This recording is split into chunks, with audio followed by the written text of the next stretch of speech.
ईमान वालो, जिन लोगों को तुमसे पहले किताबें दी गई थीं उनको और काफिरों को जिन्होंने तुम्हारे दीन को हंसी और खेल बना रखा है दोस्त न बनाओ, और मोमिन हो तो अल्लाह ही से डरते रहो।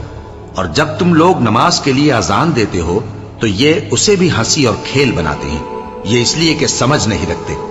कहो कि ए अहले किताब, तुम हम में बुराई ही क्या देखते हो, सिवाय इसके कि हम अल्लाह पर और जो किताब हम पर नाजिल हुई उस पर और जो किताबें पहले नाजिल हुई उन सब पर ईमान लाए हैं, और ये कि तुम में अक्सर बदकिरदार हैं। कहो क्या मैं तुम्हें बताऊं कि अल्लाह के यहां इससे भी बदतर जजा पाने वाले कौन हैं? वो लोग हैं जिन पर अल्लाह ने लानत की और जिन पर वो गजबनाक हुआ, और जिनको उनमें से बंदर और सूअर बना दिया, और जिन्होंने शैतान की परस्तिश की। ऐसे लोगों का बुरा ठिकाना है और वो सीधे रास्ते से बहुत दूर हैं।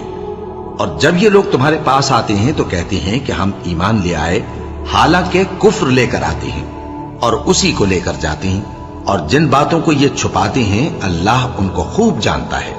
और उनके सब्र के बदले उनको बहिश्त और रेशमी लिबास अता करेगा, उसमें वो तख्तों पर तकिए लगाए बैठे होंगे, वहां न धूप की हिद्दत देखेंगे न सर्दी की शिद्दत। उन पर दरख्तों के साए करीब होंगे और मेवों के गुच्छे झुके हुए लटक रहे होंगे, और खुद्दाम चांदी के बर्तन लिए हुए उनके इर्द गिर्द फिरेंगे, और शीशे के निहायत शफाफ प्याले, और शीशे भी चांदी के जो ठीक अंदाजे के मुताबिक बनाए गए हैं। और वहां उनको ऐसी शराब भी पिलाई जाएगी जिसमें अदरक की आमेजिश होगी। ये बहिश्त में एक चश्मा है जिसका नाम सलसबील है, और उनके पास लड़के आते जाते होंगे जो हमेशा एक ही हालत पर रहेंगे।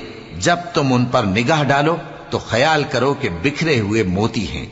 और बहिश्त में जहां आंख उठाओगे कसरत से नेमत और अजीम शान सल्तनत देखोगे।